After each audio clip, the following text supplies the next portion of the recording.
Organisasi Masyarakat Pemuda Patriot Nusantara bersama relawan Jokowi melaporkan 4 orang ke Polres Metro Jakarta Pusat atas dugaan penghasutan terkait isu ijazah palsu Presiden ke-7 RI, Joko Widodo atau Jokowi, Rabu, 23 April 2025, siang.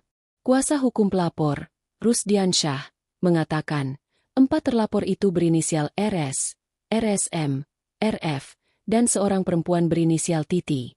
Saat ditanya lebih lanjut, Rusdiansyah mengindikasikan bahwa 1 terlapor adalah mantan menteri.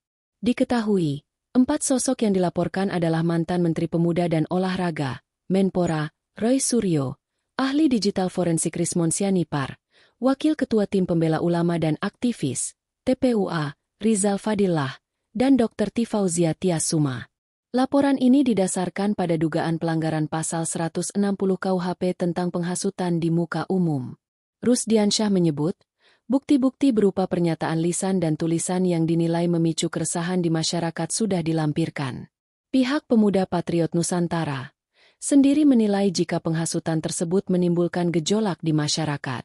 Ketua Umum Pemuda Patriot Nusantara, Andi Kurniawan, mencontohkan jika kegaduhan itu terjadi Universitas Gadjah Mada dan di sekitar kediaman Jokowi di Solo. Zainal Mustafa ditetapkan jadi tersangka pemalsuan dokumen. Kepolisian Resor Sukoharjo menetapkan Zainal Mustafa, ZM, seorang advokat yang sempat menggugat keabsahan ijazah Presiden Joko Widodo, sebagai tersangka kasus pemalsuan dokumen.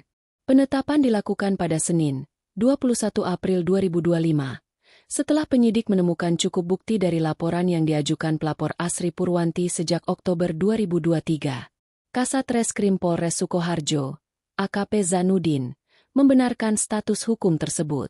Menurut AKP Zanudin, ZM dijerat dengan pasal 263 ayat 2 KUHP tentang penggunaan surat palsu.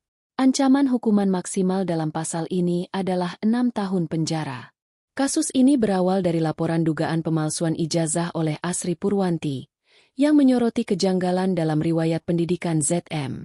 Berdasarkan pengecekan Keldikti Wilayah Enam Semarang, ZM tercatat sebagai mahasiswa pindahan dari UMS ke Universitas Surakarta, UNSA. Namun, hasil verifikasi menunjukkan bahwa ZM tidak pernah terdaftar sebagai mahasiswa di UMS. NIM yang digunakan ternyata milik mahasiswa lain bernama Anton Wijanarko, yang telah drop out dari kampus tersebut. Pelaporan sempat tertunda karena ZM mencalonkan diri sebagai anggota legislatif. Namun proses hukum kembali dilanjutkan hingga akhirnya status tersangka ditetapkan.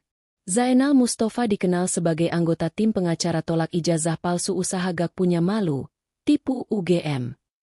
Zainal juga diketahui pernah mencalonkan diri sebagai anggota legislatif DPR RI dari Dapil V Jawa Tengah, yang meliputi Boyolali, Klaten, Sukoharjo, dan Kota Surakarta.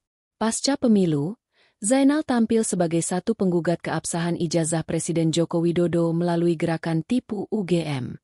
Download Tribun X sekarang, menghadirkan lokal menjadi Indonesia.